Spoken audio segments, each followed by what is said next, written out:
I don't know how I haven't done one of these yet, so let's just pretend this video came out like 10 months ago. My sorcery mod is actually nearing completion, and what better way to celebrate than gathering all your favorite spells in the game and seeing how many people I can piss off at once by lining them up to the gallows. Yeah, I'm sorry, I like being a bubble-blowing double baby as much as the next guy, but a sorcery type with only 2 spells is practically asking for Judgment Day. With magic, you can do anything from casting glow sticks to cloaking yourself to controlling the goddamn weather. 70 sorceries is actually a massive number by FromSoft standards, and it's even bigger for my standard because my average video length is about 1 Yu-Gi-Oh episode long. Oh, you think that fashion video was easy? You know how much time that shit took? Do I look like I'm running a fucking charity? Jesus, take a shower. I can smell you from here.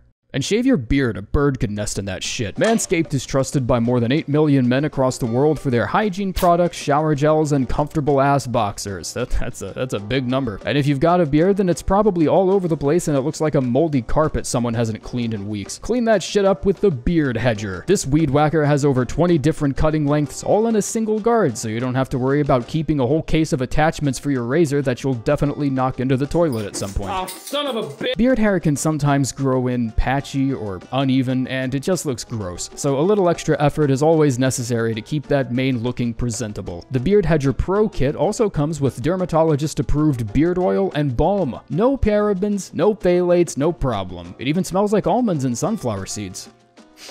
That's nice. You even get this shampoo and conditioner that helps you flush out all that weird dirt and oil getting trapped in that mop of yours. And you also get this beard comb, scissors, and brush in case your power goes out or something. Go to manscaped.com and get 20% off plus free shipping when you use my code RUSTY20 at checkout. International shipping, you son of a bitch. The worst and the best of anything are always the 2 most divisive among viewers, so I'm aware that no matter what I put here, someone out there will feel the need to defend it, and I'm okay with that. I make this statement confidently and shamelessly because I genuinely don't think a single sane person will try and rise to its defense. Tibia's Summons is a spell we can all look at and just point and laugh. This is a spell that's so impressively deficient that it has nurtured an immunity to being buffed. I'm serious. Poor Tibia's Summons over here has been through everything from reduced FP cost to increased attack damage to faster casting speed and less recovery time, but it's all for naught because the same things that give this sorcery its personality and charm are also its hindrances. Why do they spawn so far away? Why is the recovery time still so goddamn long after being buffed like twice now, I think? Why did you make the superior version of this spell and throw it on an axe no one uses? All the effort and guesswork required to even set it up properly almost never pays off because when it does hit, it's either because the target is standing completely still or you're a fucking liar.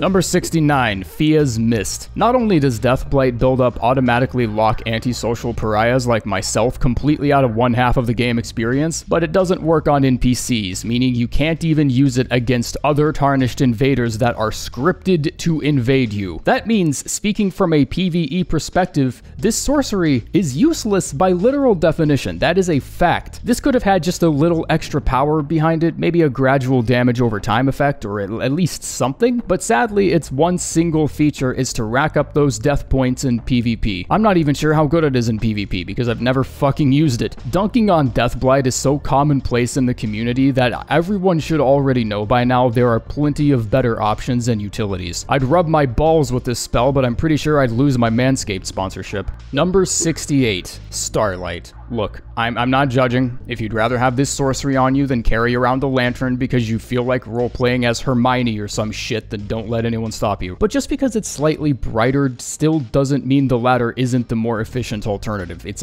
a lantern. It's a nice, convenient, hands-free device that doesn't cost you a spell slot and doesn't fizzle out when you're bicep deep in the anus of some volcanic cave. It's only a nice utility sometimes, and those just so happen to be the same areas where the lantern, torches, and just turning your shitting brightness up, you marsupial, will shine just as bright, if not brighter. And it reveals all the sorcerers in the town of Celia, if you're having trouble with those guys for whatever reason. Whether or not it's completely worthless is up to you, but please don't go defending this shit like it's actually doing anything helpful. Number 67, Crystal Burst. This spell is just ass. I really wanted this to be a sorcery counterpart to Bestial Sling because of the fanning pattern of the crystals, but there are some key differences. Bestial Sling, first off, has real utility. It can flinch low poise enemies, it can combo into other much cooler incantations. Crystal Burst feels like loading a blunderbuss with pillows and bubble wrap. Charging the spell actually makes the spread even worse with very little change to damage. It cannot be cast repeatedly, you lying fucking item description writer. There's exactly one advantage this gives you, and that's shredding apart giants for big damage, because if you miss a dragon with this, that's your cue to go to bed for the night. You're done. And if we're talking giant killers, the game already gives you so many different options that Crystal Burst ends up falling out of relevance very quickly. Number 66, Unseen Blade. There is exactly one thing that brings this sorcery down to barely being considered, and that's the inability to use it on unique or infused weapons.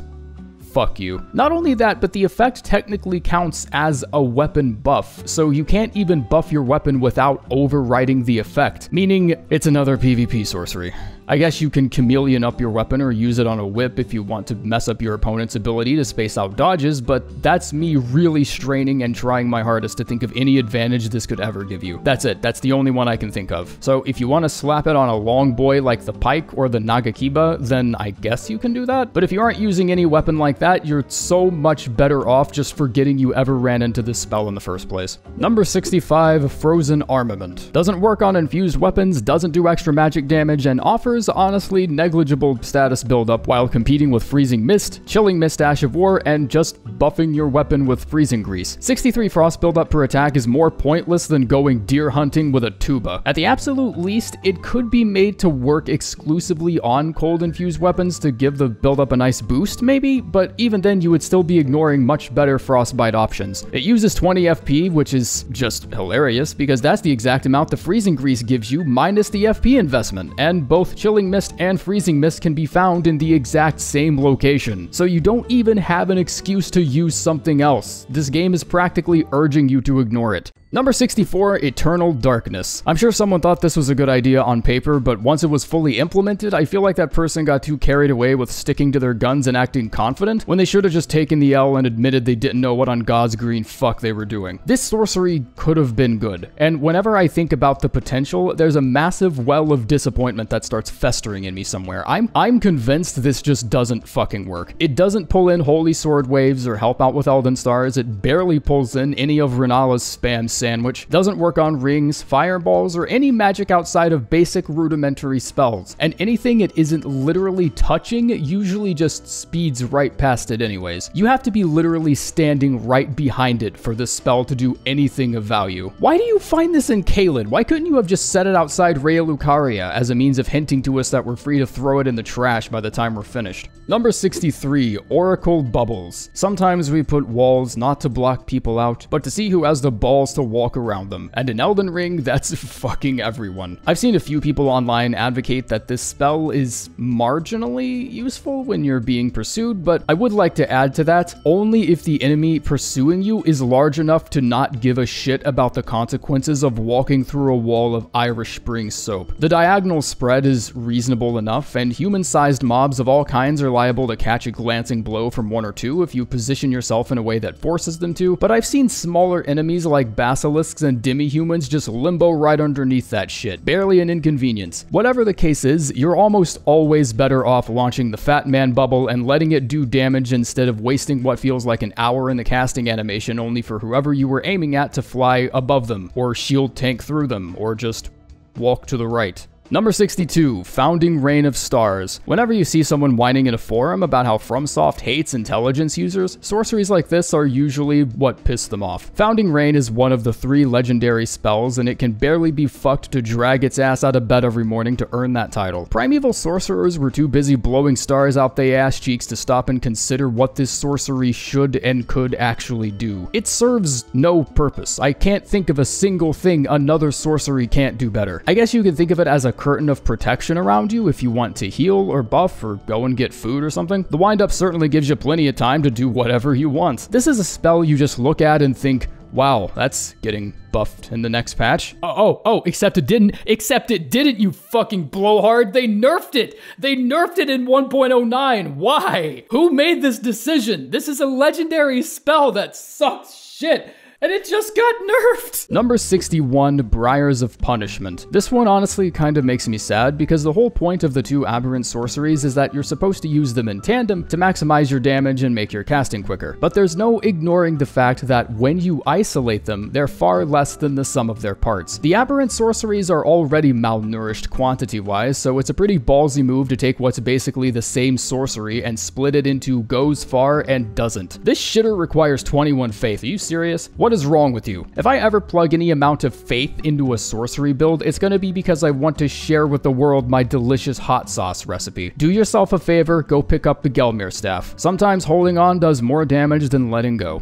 Number 60, Glintstone Stars. This is the Pontiac Sunfire of Glintstone sorceries. It ain't much, but it's the only thing your uneducated ass can even dream of affording for the next 5 years, so you should at least pretend to be proud of it. Anything it excels at in the early game is very quickly outperformed by its big brother, which you also get from the same damn person if you give her the Conspectus Scroll. Eventually, everything just sort of circles back around to the indisputable fact of life that 2 or 3 Glintstone Pebbles can outdamage anything at once. So it's not like I was expecting Glintstone Stars to go the distance or anything, but as soon as you enter Liurnia, you just start finding better shit to build your character with. It's hardly even a contest. It's decent for like 2 hours, and then you'll forget you ever had it. Number 59, Stars of Ruin. This one is kinda sad because it used to be good. Too good, in fact. The tracking was pixel perfect 99% of the time, and it could easily outdamage most of the other showstopper spells in the game to the point where this was just always recommended across the board. It's like your driver's license. There's just no reason you shouldn't take it with you wherever you go. And then came the infamous patch, 1.07. Oh boy, this thing got stomped into the dirt. Tracking is nowhere near as accurate anymore. The damage was massively turned down, and now it's just a sad echo of its former self, which really sucks because this is supposed to be a legendary sorcery. I get why being so powerful you have no competition is a huge problem, but look at this. Look at this. This is ridiculous. Everything just fucking sidesteps it. Number 58, Glintblade Phalanx. This is where we've officially climbed out of the slums and have advanced to the next rank. The sorceries mentioned from here on aren't exactly bad, but there's usually a huge drawback that prevents most players from even considering it in a build. Maybe it's underwhelming damage, low FP efficiency, it likes DMC 2013, something's wrong with it. Glintblade Phalanx, for example, would be a great sorcery if it borrowed some of the positives of the Ash of War variant, like better stance breaking or borrowing status ailment buffs you placed on your weapon. Unfortunately, the sorcery does none of that. It's very okay if it's the only phalanx option you have, but it asks too much FP for what it's worth, considering you've got pretty easy access to its big brother Ash of War counterpart. I'd skip out on this one. Number 57, Briars of Sin. 24 faith is already a high enough ask for a spell that's only ever good for the bleed buildup it causes, but if you don't mind the excess HP loss, it's a decent deterrent against melee attackers if you favor dealing status at range. It's still just Briars of Punishment, but it's closer, and that's if you aren't counting these two spells separately. The way this video is oriented kind of forces them to be divided into two halves, and unfortunately that means they're both equally incompetent. The only reason I would ever favor Briars of Sin over Punishment is that dependable ranged sorceries are a dime a dozen, making the close range AoE category a bit less competitive. Number 56, Terra Magica. This spell is used for exactly one thing, and that's to torque the living shit out of your damage while forcefully, non-consensually shoving an entire galaxy up the ass of some poor gargoyle that doesn't even know you're there. This is the only thing I, or you, have ever used this spell for, except Mog, and it's very good in that one scenario, but the area you're required to stand in is deceptively small in comparison to just having a body buff like Golden Vow or Rallying Standard. Why is it ever a good idea to restrict your movement this much when the whole reason the game's arenas are so massive and open is so the boss's attacks can, fit inside them? It's a nice spell if you have the advantage of surprise against a field boss that's unaware of your presence, but once they're aware of you, any attack they have that isn't a standard melee is going to force you out of that circle. Also, moving around is kind of the point. It feels like this spell exists only to squeeze more power out of your already nuclear god-melting sorcery that probably doesn't need it anyways. And if you like high numbers, sure, use it.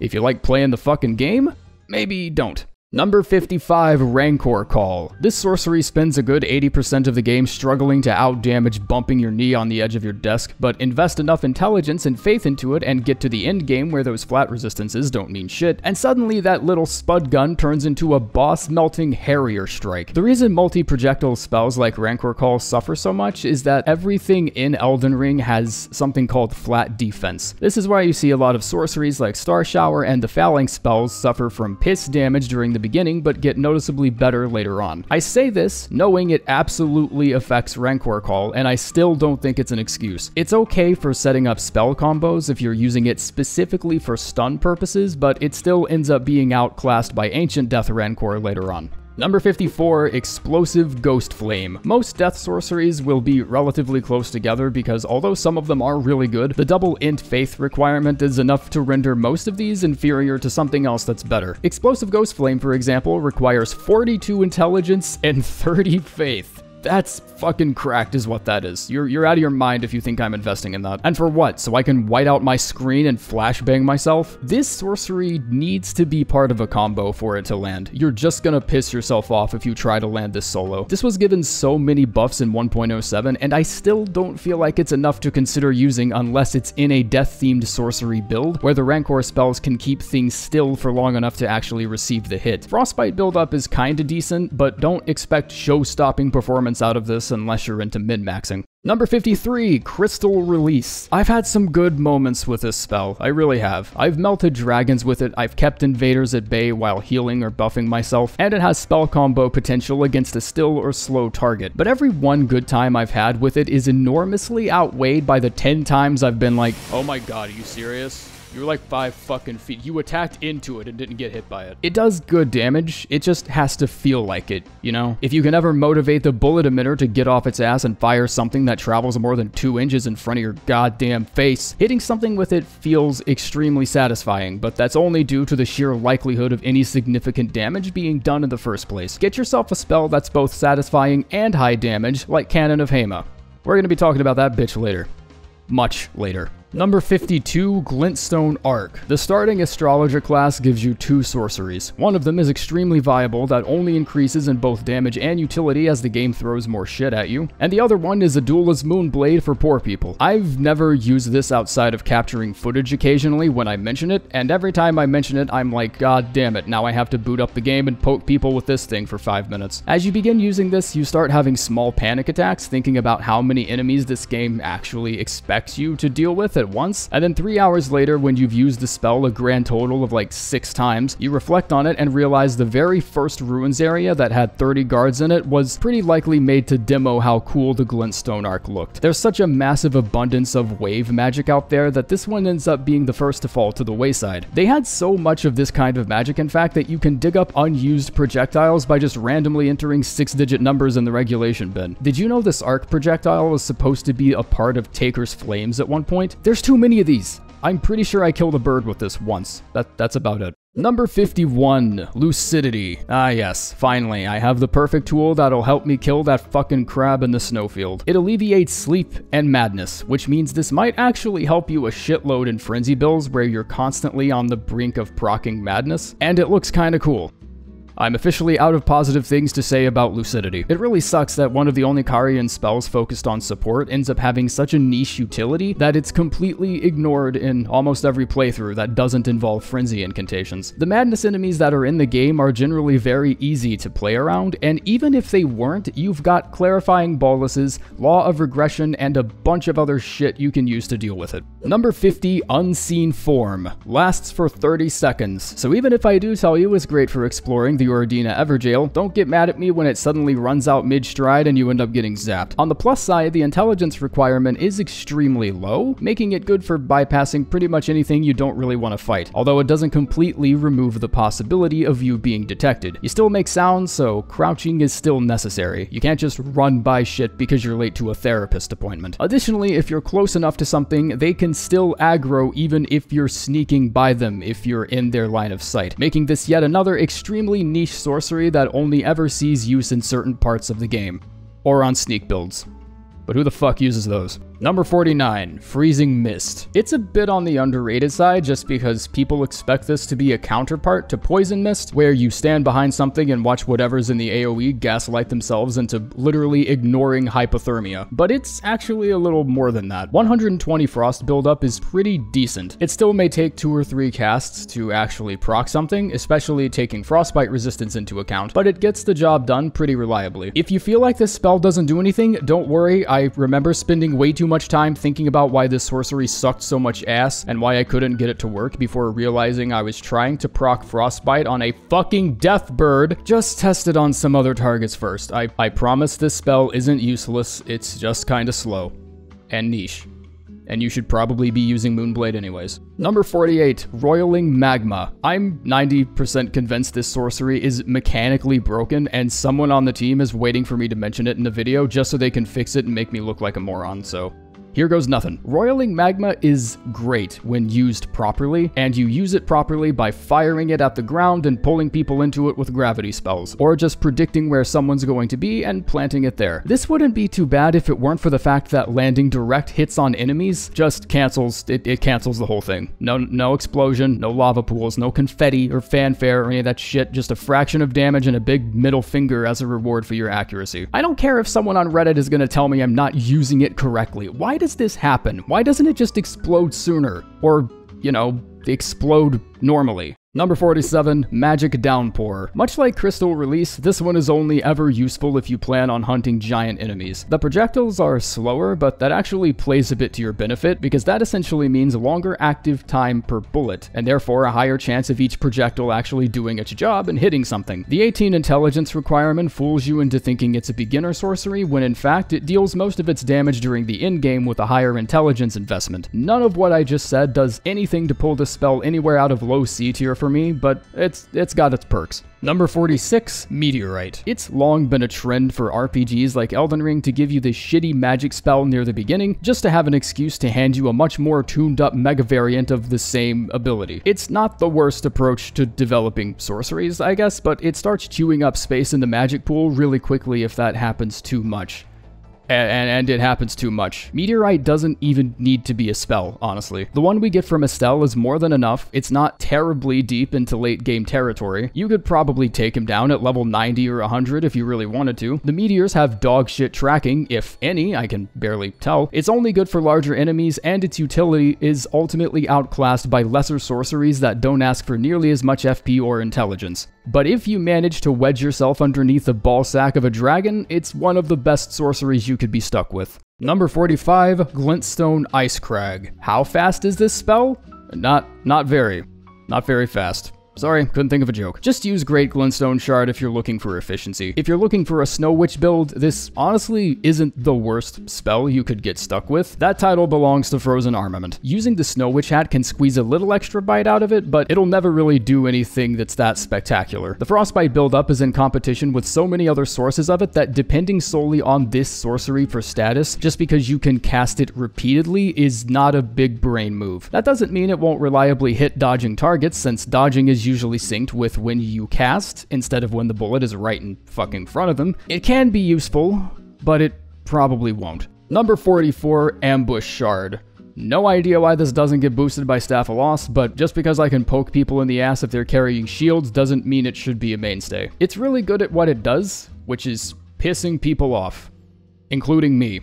That's about it. No matter what kind of stance your target is in, this sorcery will likely deal 100% of its intended damage. But this amount of damage for 13 FP is quite honestly ridiculous. There are plenty of better ways to get around shields, even if you're only sticking to night sorceries. You can have some great fun with it. It sure beats finishing fuckers off with boring ass knives and kukris from a distance, but if you're wanting to go after night sorceries, you already have a pair of spells that offer you way more of an advantage. Number 43, Carian Retaliation. This is where it might benefit me to remind you I'm not an experienced PvP player. If I felt like getting one shot by some chuckle fuck with a giant hammer, I'd piss someone off at my local hardware store. Carian Retaliation is very average. It only spawns 3 glint blades. The parry timing can be a little weird to get used to because you're casting a sorcery and not using an actual shield, and the major benefit it offers, which is the ability to neutralize certain spells, can be found on other skills like the Full Moon spells, Tops's Barrier, Storm Wall, and Golden Retaliation. It's useful useful for some counterplay here and there, but I feel like it's almost always about the appeal of eating a stray glintstone pebble and thinking, look how cool that was, instead of, this is such a great spell that I'm totally going to use for absolutely everything all the time.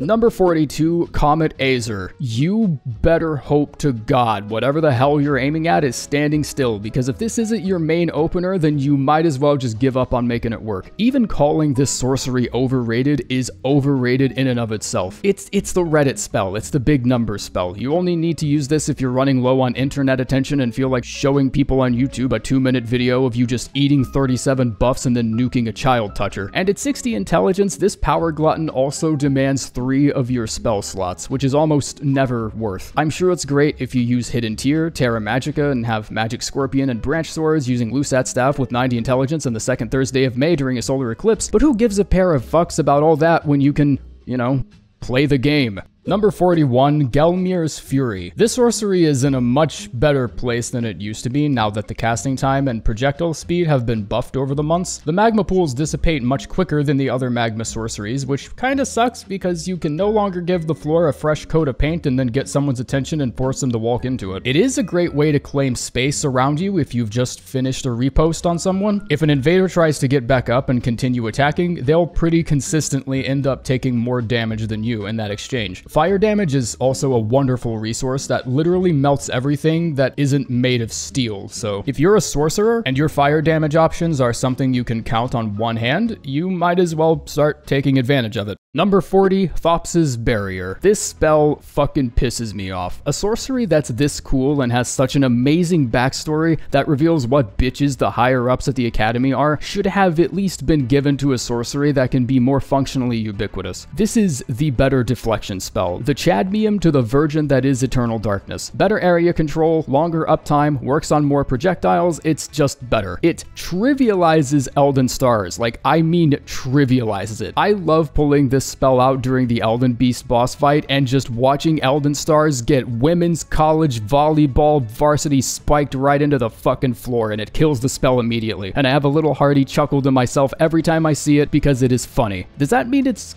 good?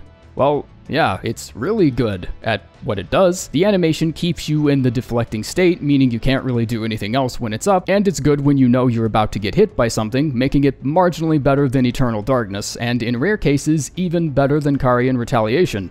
Very, very rare cases. Number 39, Great Blade Phalanx. You guys remember when this gluttonous bastard needed 43 FP to cast? Well, 30 can still be a bit much at times, but talking about damage to FP efficiency won't get us anywhere with this sorcery, because if you're using it, it sounds like you're less interested in damage and more interested in chaining together spell combos like you just downloaded a style meter mod. The stance damage means you can fight duo and trio bosses without feeling overly cheesy. You can put other great melee sorceries to use, like Rock Blaster, Ice Storm, and Shattering Crystal, or you can do none of that and just beat an idiot senseless with Cragblade, watch them develop rubber knees, and save that 30 FP for something more flexible. But if you've ever been interested in Phalanx spells, I highly recommend you broaden up your melee magic selection a bit and then come back to this video later to tell me how right I was. Number 38, Scholar's Armament. This one ended up being towards the middle for me just because it took me forever to realize this buff also gives your weapon some extra poise damage on the side, which kind of tightens up the competition a bit because I went into this video fully expecting this spell to land somewhere in the 50s. So now I have to take all the jokes I was gonna make about it and switch them to another point in the video.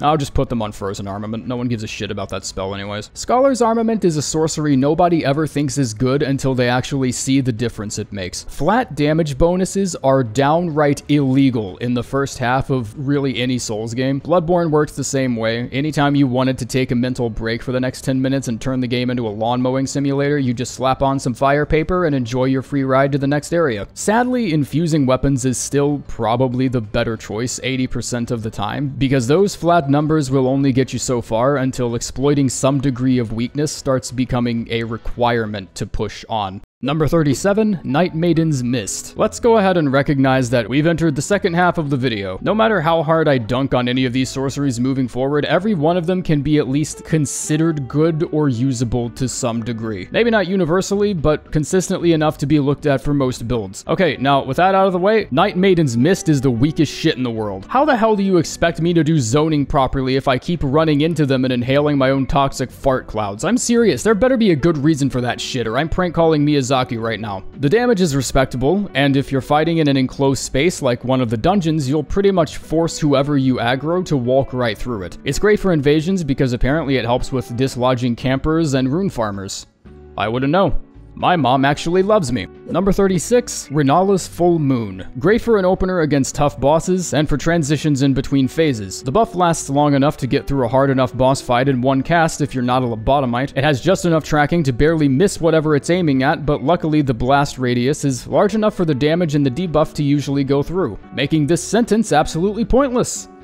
Wow, I sure hope that extra 7 seconds helps extend the watch time of this 56-minute long video. Damage isn't everything, but god damn it, it sure helps. I don't know this Renala chick, but for 47 FP, she better be playing the damn game for me. And in most cases, that's exactly what it feels like, because the debuff definitely pulls its weight. It's never going to perform at its peak until you grab the Regal Scepter and torque your intelligence all the way up to 80, but once you get there, you start seeing some miracle shit. Number 35, Ronnie's Dark Moon. This spell has 270 frostbite buildup. Jesus burger flippin' Christ. Well, so that might as well be 2 debuffs at once, combining for a grand total of around 30% extra magic damage, 20% from the frostbite, and an extra 10% from the debuff itself. I previously thought this spell to be pretty ridiculous for 57 FP. There's no way a single sorcery can ever be worth an asking price like that. Yes, I know the hidden tier exists. I don't give a shit. I'm talking about principles, god damn it. Ignore every single person who says this spell needs a buff. Trauma has robbed these individuals of their dopamine, and now they just get excited when something they do causes a big number to flash on the screen, and that's all they care about. With enemies you know are more vulnerable to frostbite, sometimes 270 is all you need. And so a single hit with this moon nuke can just proc both debuffs at once and give you the full 30%. Number 34, Loretta's Mastery. This sorcery would easily be booted up into the top 15 as soon as we found a way to keep the bottom left arrow from headbutting the fucking floor all the time. Casting this laterally is just a lost cause. Your best bet is to catch a dragon flying and aim high so that all 4 arrows actually reach their intended destination. Loretta's sorceries are really fucking cool, and I'm really sad about how low this one is because uncharged shots have seen their projectile sizes reduced over time to avoid the bottom arrow from scraping the ground. But charging it, on the other hand, significantly increases the likelihood that that's just going to happen anyways. The damage on this is already suboptimal enough even when they all connect, and with 39 FP, you bet your ass I'm taking my time lining these shots up. This is a really bad time to start running into hitbox problems. It's a great spell on horseback though, so there's that. Number 33, Magma Shot. Decent enough damage at point blank range, and the lingering lava pools can allow you distance from enemies of various types, from dogs to hands to normal soldiers. It's a sorcery with great damage and utility, and I know you can't shut me the fuck up about how unreasonably imbalanced fire damage is, so I'm just gonna keep bringing it up like the narcissist I am. It took us a long time to get here, but after being buffed multiple times, it finally feels like this sorcery is in a viable enough position to have some really great uses. The quest is absolute baby shit. Kill your family. Who cares? We're all gonna be dust one day anyway. There, now have this. Used to be 18 FP. Nope, it's 16. Well, I mean, when you put it like that, I guess I mentioned. Okay, and you're going to jail. Look, the spell's good. What else do you want? Number 32, Carian Phalanx. I've seen a lot of intelligence builds sleep on this just because they don't want to miss out on the stance-breaking potential of Great Blade. I think that's because people tried this sorcery months ago and realized what an enormous heap of dog shit it was, and then just never bothered to reconsider it despite it being buffed multiple times since. This sorcery shreds Black Knife Assassins. Don't have Sentry's Torch? Don't worry, no one cares about that overpriced Halloween decoration anyways. Carian Phalanx will act as a mosquito repellent against these bitches in the Ordina Everjail. It's great for damage, it's great for keeping something else busy in a 1v2, and if you're melee focused, it's one of the best anti-mage sorceries you could ever ask for. Wait until they're casting some big boy magic, realize they're gonna be stuck in the animation for the next 2 hours, and then just cast this, run straight at them, and enjoy your free damage. Number 31, Crystal Torrent. This is what Comet Azer would look like if it actually gave a shit about being viable. That little bit of tracking actually helps it along quite nicely, and you're about one Iron Jar aromatic away from figuring out a speedrun tech for big bosses. Some people might recommend Comet Azer over this if you just like big numbers, but I'm actually going to take that recommendation and word it how it should be. Choose Comet Azer if you only care about big numbers. Because facing the truth here, Crystal Torrent requires a bit more counterplay than just walking to the right. It chews up significantly less FP and only needs a single spell slot while being compatible with all the same buffs. Slap it on Crystal Staff and you've basically created a better Comet Azer. I don't know what else to say, it's good. Number 30, Collapsing Stars. I really wanted this sorcery to be much better than it is just because the name sounded cool. It might not be one of the best sorceries you could choose, but it is my favorite and this is my fucking list. Even so, I'm willing to stay at 28 because even I can recognize some of its severe shortcomings. It stuns even larger enemies pretty reliably, and also puts them in a wonderful spot for a melee sorcery. Pull a dense idiot into phalanx range, have a great blade ready to break the stance, and then whip out the good old power drill. As for the downsides, although it does have pretty exceptional homing, it's still not that uncommon for a majority of the spell to just miss completely. And most advantages of this sorcery kinda banks on the fact that all of those shots are hitting. The damage can get really nice, but this is a utility spell first and foremost, designed to set up stronger melee spells in Ashes of War.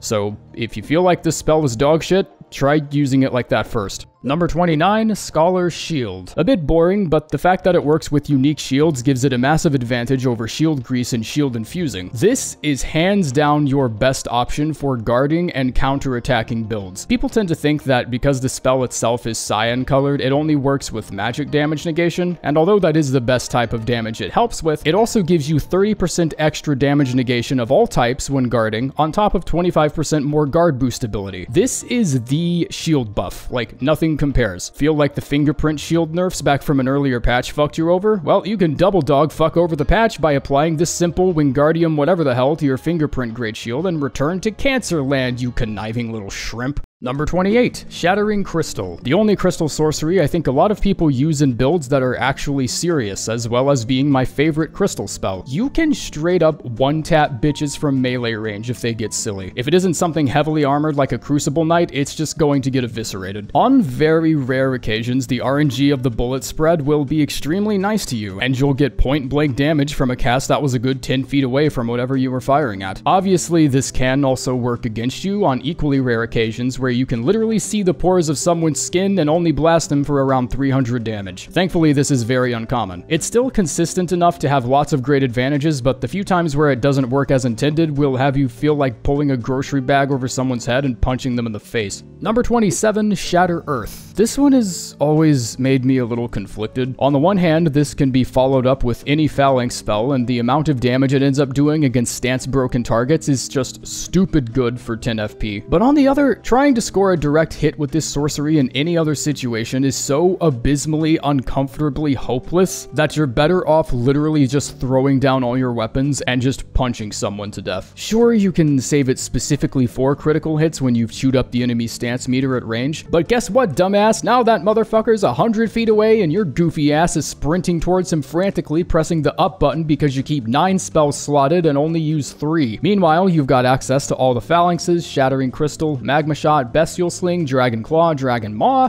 and just anything else. Number 26, Star Shower. Like I said, I don't play too much PvP, but from what I've heard online, spamming this spell at opponents is just about the easiest way to get people to loathe you as a person next to Rivers of Blood. It has the tracking Stars of Ruin wishes it had, and it costs 23 FP to use, which is exactly the amount it should cost, I think. Don't be going after that Stars of Ruined, this is the real legendary spell, and it's not even that legendary. 23 FP cost still isn't great considering the damage it does, it's just a really spammable sorcery that does a surprisingly high amount of poise damage. 2 or 3 charge casts could probably take down the poise of a rune bearer if you got the right talismans for it. It's a multi-hit sorcery, so as usual, don't expect it to pop off until you get into the 60s for intelligence. Number 25, Rock Blaster. I'm placing this one slightly above Shatter Earth, not just because this is the obviously roided out version of it, but because the simple solution of tacking on an optional forward walking windup pretty efficiently solves the problem of needing 600 IQ and divine intervention for it not to be a waste of FP. The drilling animation is pretty good at stun locking smaller enemies and especially NPC invaders, which means you're one small poise buff away from being able to turbo lobotomize anyone who runs at you. It's still niche, I guess, sure, but it's actually very reliable at punishing people who just rush you without thought, especially when paired with poise buffs or when chained into other melee spells. And no matter how situational this sorcery ends up being, I can still say aggressively jackhammering someone's skull in like it consists entirely of packing peanuts and unfulfilled dreams is a nice way to end a duel. Number 24, Ancient Death Rancor. This is what Rancor Call would be like if it actually had damage worth a fuck. These little demons go much further than people think they do. The insane tracking and longer than average bullet time make these a nightmare to deal with in PvP. Spamming this at anything pretty much guarantees a stun lock, and now you can finally make Melania throw her fucking controller in a fit of rage for a change. Have fun shopping for a new gamepad! I heard Razer gives a 30% discount to people who have never played a game in their life! The damage isn't the best, but with a sorcery like this, I don't think it really needs to be. Not when casting this and Rykard's Rancor allows your opponent to simulate what it would be like playing Elden Ring with a black curtain hanging over their monitor.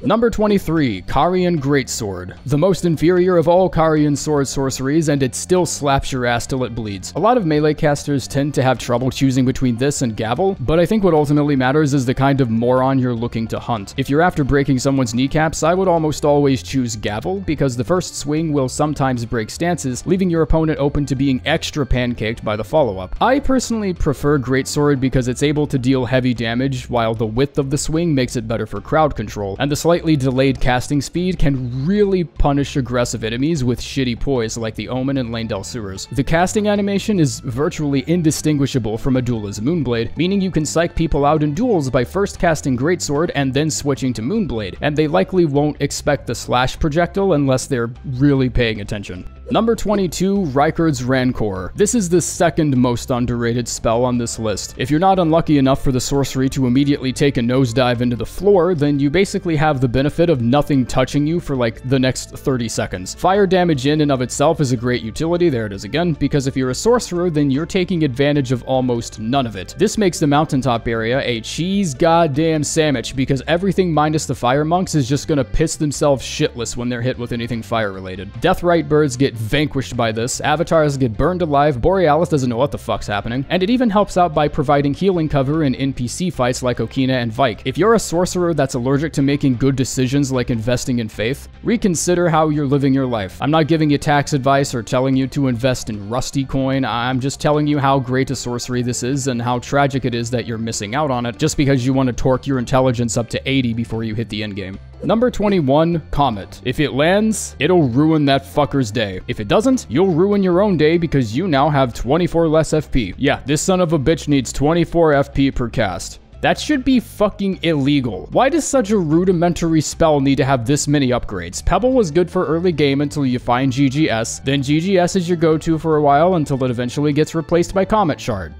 That's enough! You don't need 4 fucking iterations of the same sorcery. What is this? Is making sorceries really that hard? You have over 100 incantations to choose from compared to 70 sorceries, and half of them just involve swinging your staff and tossing out a rock made of fuck you energy. You either feel like you're doing way too much damage, or you're constantly 3 footsteps away from maximum range and pissing away your valuable FP. It's a lovely spell, it feels fun, and it's a great way to erase whatever you don't like on the screen, but why is it ever necessary? If you're a pure caster that's focused on intelligence, Comet is an absolute cum dumpster of a spell. But if you're split between int and dex or something else, I almost don't want to recommend this because this bitch demands 52 intelligence as a bottom line. Number 20, Glintstone Pebble. Yep, that's where it is. I'm sorry, I have too much dignity to rank it any higher than that. I don't care how reliable it is, 20 is the best you're getting. Simply put, this sorcery has the best damage to FP ratio of all the rudimentary, straightforward Glintstone bullet spells. If you're actually hitting all your shots. That's something called fair. That's a huge reason why the range didn't need to be increased. Calm down. If you prefer Glintstone Pebble over the other souped up iterations you get later on, I don't even want to see what your FP PP bar looks like, because it's probably smaller than my PP, your PP. Who gives a shit about how many blue flasks you have left if it took you 10 minutes to kill the Tibia Mariner at the mountaintop? Take a risk every once in a while, fuck's sake. Number 19, Crystal Barrage. Most underrated spell in the game, hands down. Not taking criticism, not interested in debates, go fuck yourself. Most underrated spell in the whole game. No one looks at this just because Selen gives it to you for like 1500 runes at the very start of the game. Remember what I said about multi-hit sorceries being dog shit when they first start out? Yeah, watch this. This is... Okay, now I know this looks bad, but... yeah, this is pretty bad. Okay, now here's what that same spell does at level 125 with 60 intelligence. Now here's what that same motherfucker looks like at level 160 with 80 intelligence. Jesus, pizza delivering, Genshin playing Christ. I don't even know if this deserves to be top 20, but so many people sleep on it that I almost feel like going contrarian mode and just placing it higher so more people will look at it. But I'm not. Look, if you have a New Game Plus save, just try it. Like, please. Number 18, Adula's Moonblade. Probably the most well-rounded sorcery in the entire video. It throws out a nice wide projectile that absolutely no one can dodge for some reason. It used to be a guaranteed mainstay prior to a pretty fair nerf, I would say. The damage was a bit ridiculous, if I'm being honest. But nerfing aside, this can still be boosted by both Snow Witch Hat and the Carian Glintstone Staff. Bigger enemies like dragons and trolls can potentially get hit by the same projectile multiple times, which can immediately proc Frostbite on the right target. This spell is just really fucking fun to use. It's very uniquely exhilarating, just launching an anime slash through a crowd of defenseless zombie-looking douchebags with Taker's cameo and watching that big-ass health bar go way up. Because if there's one thing this channel takes seriously, it's preying on the less fortunate. Number 17, Loretta's Great Bow. Imagine all the drawbacks about Loretta's mastery just vanished one day and left you with a lower FP cost, lower stat requirement, single projectile railgun that fired great sound design as bullets. Here's a more relatable scenario. Imagine building a D&D campaign with your friends. One friend chooses the monk class, the other one wants to try artificer, maybe another picks generic knight or something, and the fourth person, no one invited, talks about how they built a custom class and then whips out the fucking Gauss cannon from Halo. The major benefit of this spell is the fact that you're always using it from the safety of a sniper's canopy you've set up a mile away from your target. If you have the element of surprise on your side, you might as well stack yourself with all the buffs you can dig up in your inventory that you've been ignoring for the past 6 hours. You can shave thousands of HP off of whatever you're aiming at without any buffs if you have the stats for it. So imagine what that bitch can do when it's amplified by Lusat Staff, Magic Scorpion, Godfrey Icon, Graven Mask, Branch Swords, Magic Shrouding Tear, Rallying Standard, Contagious Fury, and Terra Magica.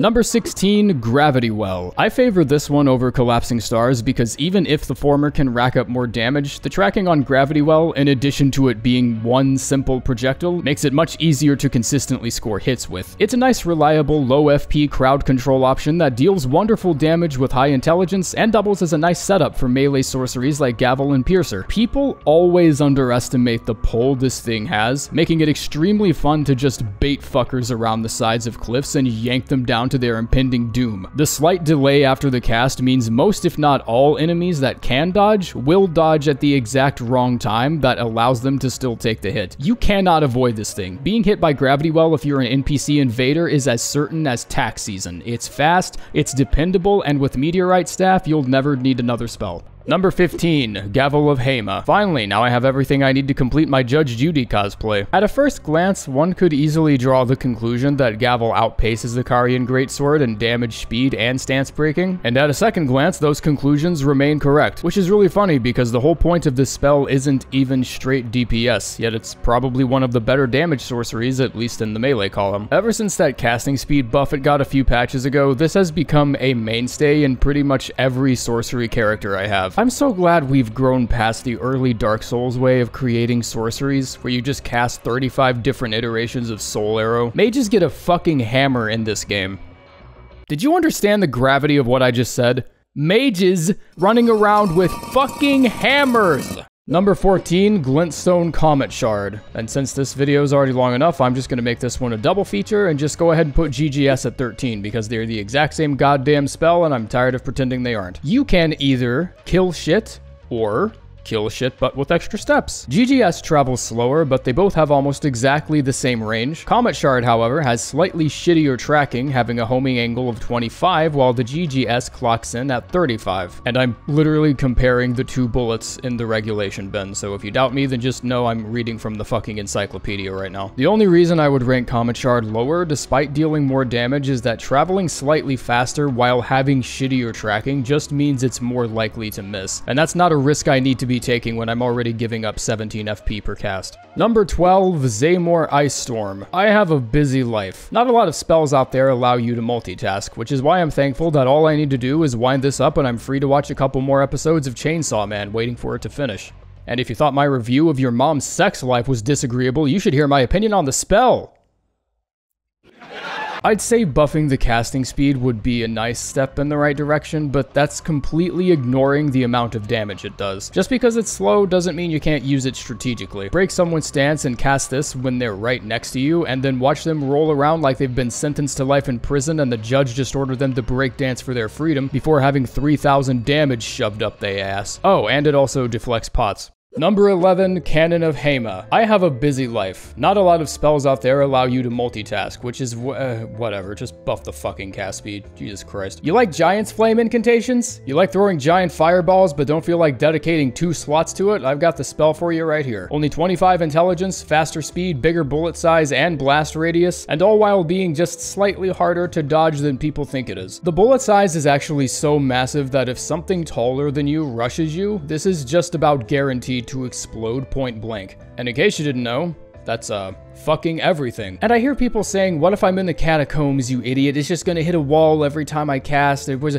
no, you toothbrush chewing motherfucker. That's the best part. I swear to God, you can toss this shit straight into the ceiling, and the AoE is so goddamn fat that whatever dares come near you is still gonna get splattered all over the walls. Cannon is an S tier spell, and I genuinely mean that. Alright, this is it. Your experience with this video has now been reduced to nothing more than a Watch Mojo upload, on a topic I've technically already done twice. Wow, what's next, Rusty? You gonna make a ranking of your own fucking mod too? Number 10, Rock Sling. Slingin' fucking rocks. This is somehow one of the greatest spells in the game, and it's literally chucking rocks. If you can get past the awkward curve they do when homing onto targets, this sorcery is actually extremely versatile, despite it looking simpler than vanilla yogurt. If you don't mind some extra hair on your chest, you can throw yourself into Caelid early game and march straight to the sorcery in the Street of Sages ruins. Only 18 intelligence and 18 FP, and it deals physical damage, making it one of the only sorceries you can take into Raya Lucaria without getting your ass cheeks blasted. Everything about this spell is just better than you think it is. From the raw damage to the stance break potential to the range being increased by arrow sting, it's full of surprises, and I can't believe a sorcery where you just throw rocks is where we're starting the top 10. Number 9, Magic Glint Blade. It is stupid how good this spell is. In case I have some math nerds out there watching this, the Glintstone Pebble has a base damage of 148, citing the regulation bin. This sorcery has been praised for having the best damage to FP ratio in the game, and here sits Magic Glint Blade with a base damage of 180. And charging it gives 230. And it only needs 12 FP. If you start as the prisoner class, then the game just gives it to you. And you better do that too, because if not, then you're waiting until you get to Liurnia and buy it from Muriel. I don't know why I made that sound like it was complicated. You can just go straight there. It takes like 5 minutes. This was the first spell that taught me that some enemies in Elden Ring have dodging AI, and subsequently that the dodging AI is a joke. Since there's a delay before it fires, anything you cast it at will dodge literally nothing, rush at you after it thinks it's done something, and then just run right into the spell. Like they just fucking headbutt it. Number 8, Great Oracular Bubble. Some might dislike this spell because it's too slow. Well, fuck you, you're too slow. If you're itching for me to say something slightly negative about this sorcery just so you can be like Bubble bad and then return to making your 9th dragon cultist, but I'll try something different this time, I promise, then I have no good news for you. Because I actually think the slow speed gives it a massive advantage over other sorceries that compete with its damage. First off, it travels barely 9 inches per second, which means if your enemy has a dodge AI, then no it doesn't. Second, a slow travel time means you can be charging up 2 or 3 of these big boys and launching them them towards a completely unaware target, and you've done about 5,000 to 6,000 damage before they can even turn their ass around. You can use it as a boss opener, you can use gravity magic to pull someone into it, you can use Godfrey icon. It does the damage of a full moon spell and uses about a third of the FP. How the fuck can you not like this spell? Number 7, Carian Piercer. In my opinion, the most broken Carian sword sorcery and the most broken melee sorcery in the entire game. And we haven't even made it to Slicer yet. I don't think this because it has some absurd potential for damage by being compatible with the best magic buffs and the Carian Glintstone staff, all while not even counting as a thrust attack, therefore ignoring the high pierce defense of Black Knife Assassins and some of the game's other notorious spanking machines. I don't think it's the best because it has a lingering hitbox that literally gaslights people in the Colosseum into thinking lag is why they're playing bad. I think this sorcery is one of the greatest because of what it does to Crucible Knights. Oh my god. I should be charged with a crime right now. I'm pretty sure this legally qualifies as abuse. Number 6, Shard Spiral. Yep, that one sorcery you forgot you even had. It travels through enemies and deals damage every 3/10 of a second. At 4 seconds of uptime, that's a maximum of 14 hits, including the initial contact. Each hit deals 92 magic damage, which totals out to fucking lot more than it probably should. Like, why are you not use it? Why does no one use this? Fuck what I said about Crystal Barrage. This is the most underrated sorcery, no competition. For the damage this spell does over time, 14 FP should be considered an exploit. Sorry, Placidus Axe, I'm in a rush today. That's weird, could have sworn you could teleport. How much magic resistance does Elden Beast have again? No, not enough. Show it to someone who gives a shit. Resist these nuts, you fucking amoeboid. Oh, it's Malekith. Okay, so not that good against Malekith. Yeah, if it's fast enough, Spiral won't do ass. Number 5, Swift Glintstone Shard. This sorcery has no right being up here. I hope everyone knows that. This little kidney stone piece of shit costs 600 runes after you give the Academy Scroll to any sorcerer that can teach it to you. You can stunlock people in PvP with this almost to the point of helplessness. It's an approximate 400 damage on a good build for only 5 FP, and is the preferred torture tool of people who wouldn't dare show their pitiful face in public. Imagine if you could take Crystal Torrent and give each single shard its very own cast. You'd no longer have to worry about missing your shots, the tracking wouldn't matter because you could stop casting to reposition yourself and just resume afterwards, and you don't need the crystal staff to make it work. Oh, and let's go ahead and multiply every shard's damage by 3 because the balancing team can dine on my testicles. Number 4, Meteorite of Estelle. Better tracking, infinite casting loop, great with hidden tier because you can nuke a dragon 20 levels higher than you and it'll be like nothing ever happened. You have to be stationary to continue casting, so might as well slap on Iron Jar and Terra Magica because the very last emotion your enemies should feel is hopelessness. Don't get me wrong, Swift Glintstone Shards and Carian Slicers are great if you care about where your FP is going, but some things in this universe just need to die right the fuck now, and that's why you have sorceries like this. An objectively better Comet Azer in every single way. It can't be avoided by walking in a direction until you're no longer in danger. The very first barrage of meteors have excellent tracking and enemies get knocked back if successfully hit, making this sorcery a severe threat even against smaller enemies. It's not as general purpose as Comet Shard or Gravity Well or Piercer, but no single sorcery in the rest of the game tells you to get the fuck off someone's lawn louder or clearer than Meteorite of Estelle. Number 3, Night Shard. So, just really quick before I get comments on this, boot up Elden Ring right now, power stance 2 fully upgraded Staves of Loss, and then compare the Night Shard's damage to Swift Glintstone. Okay.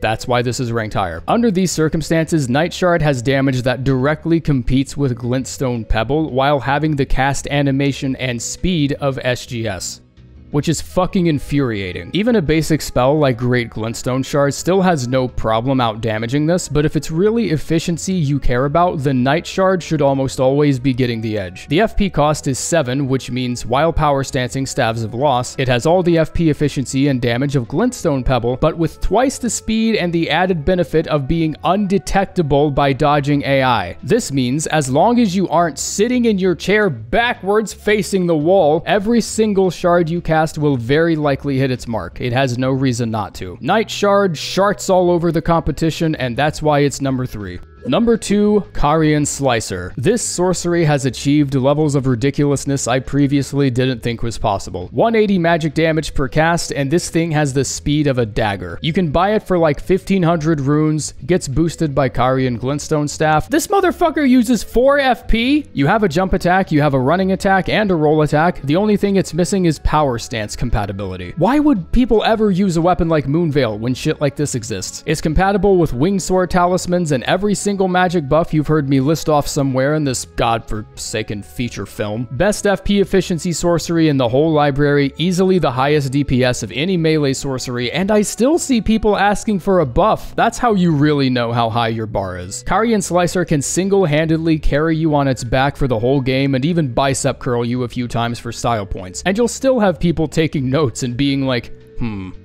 this could use more poise though. People here will fall into 2 camps. The ones that didn't see this coming and are wondering why a sorcery they barely remember is getting mentioned in the number 1 slot above 13 other spells they've been one-shot with in PvP. And the second camp, the ones who knew this decision was fated before they even clicked on the video. Number 1 is Night Comet. I could spend the next 3 minutes number crunching and walking you through all the math required to explain why Night Comet is the highest damage comet sorcery in the game, but I think it's easier if I just say this. Power stancing staves. Night Comet is already powerful enough with the Staff of Loss or with the Prince of Death Staff with 80 intelligence and faith, but by ignoring the strategy of double staffing, you are refusing Night Comet's true power and are missing out on a good 50% of its damage. If New Game Plus isn't your thing, you can still just pick up the Prince of Death Staff and use it alongside Staff of Loss. Same concept. NPCs can't dodge it, it cannot be parried or blocked by Carian or Golden Retaliation, it doesn't give a shit about Eternal Darkness, and when using 2 Staves of Loss, it makes the damage on Comet look like getting vaccinated. It's so powerful, in fact, that it killed the outro, and that's why there isn't one. Bye.